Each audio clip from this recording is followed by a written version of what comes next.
J'ai fini de la déballer et je lui ai mis son Nobitsu 11 cm. Donc j'ai pas fait de tutoriel, mais il faut juste... c'est vraiment pas très compliqué. Si vous en voulez un, je vous en ferai un avec plaisir. Donc voilà. Donc je suis vraiment super contente parce qu'elle est vraiment trop mignonne. Donc désolée pour la luminosité toute pourrie. Donc on peut la voir avec une robe que je lui ai faite. Donc elle ne porte pas de chaussures. Ça c'est un petit bandeau qui est déjà sur son outfit. Et donc niveau coiffure, rien de spécial. Ça ne fait pas la mise au point. Donc ensuite il y a son socle que je ne vais pas utiliser parce que sur Obitsu il me semble que ça ne marche pas. Et il y a son corps stock complètement tout moche, donc regardez bien la différence. C'est vraiment très très moche. Donc bien sûr je l'utilise, je ne savais pas non plus. Donc les points positifs de cette Little Tulip achetée sur le bon coin, c'est que déjà c'était pas une arnaque, hein, donc ça c'était bien. Et franchement c'est de la bonne qualité. Et donc voilà. Et donc j'étais super contente de trouver une Little Tulip Rovam parce que la Rovam et la Little Tulip, les Little Tulip en général deviennent de plus en plus rares.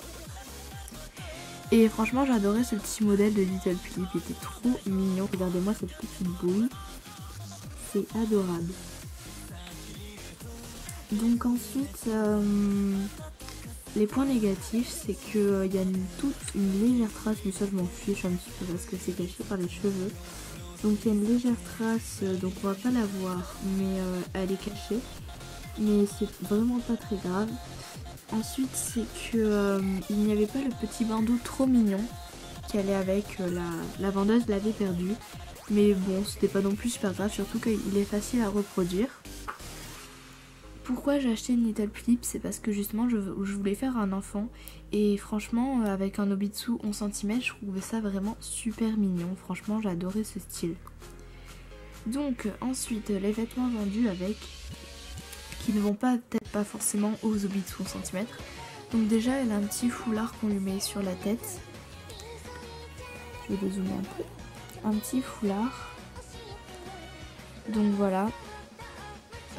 C'est pour le haut de la tête, c'est un petit bandeau vu que c'est un style de pirate. Ensuite il y a un petit pantalon je trouve ça super dommage que ça aille pas au Obitsu 11 cm parce qu'il est vraiment trop petit. Mais franchement il était adorable. Ensuite il y a un espèce de petit gilet. Donc voilà, hein, ça on peut toujours le mettre, c'est ça qui est bien. Et un espèce de petit haut sans manches. Adorable aussi. Franchement c'est trop mignon. Donc voilà. Et ensuite du coup j'ai acheté l'Obitsu 11 cm avec les jeux de main. Donc voilà. Et franchement ça vaut vraiment le coup les Obitsu 11 cm. Comme je vous l'ai dit dans le déballage de mon colis Lidl. C'est trop mignon. Et du coup voilà, je vous montre quelques photos de mon mix. Par contre, petite parenthèse, pour ceux qui ne savaient pas, les Little Tulip ne peuvent pas tourner les yeux. Mais bien sûr, on peut changer toujours le make-up, l'Obitsu, et sans doute les eyelashes, je n'ai pas regardé. Et donc voilà. Et une petite parenthèse aussi sur la Little Tulip Rovam en elle-même. Sa wig est de assez mauvaise qualité. Mais franchement, c'est pas très grave, surtout. Enfin, c'est juste la matière qui n'est pas douce. Elle est un peu... voilà. Mais bon, franchement, c'est une wig super mignonne qui est très réaliste. Et du coup, voilà, je vous la conseille. Et un dernier petit point négatif, il me semble que j'avais vu des photos avec les yeux brillants et un peu pailletés, un peu comme la Kiyomi, on va dire. Mais en fait, non, pas du tout, c'est des yeux marrons basiques. Mais franchement, vraiment mignonnes. Je vous ai juste dit les seuls points négatifs qu'il y avait. Mais la plupart, ce sont des points positifs.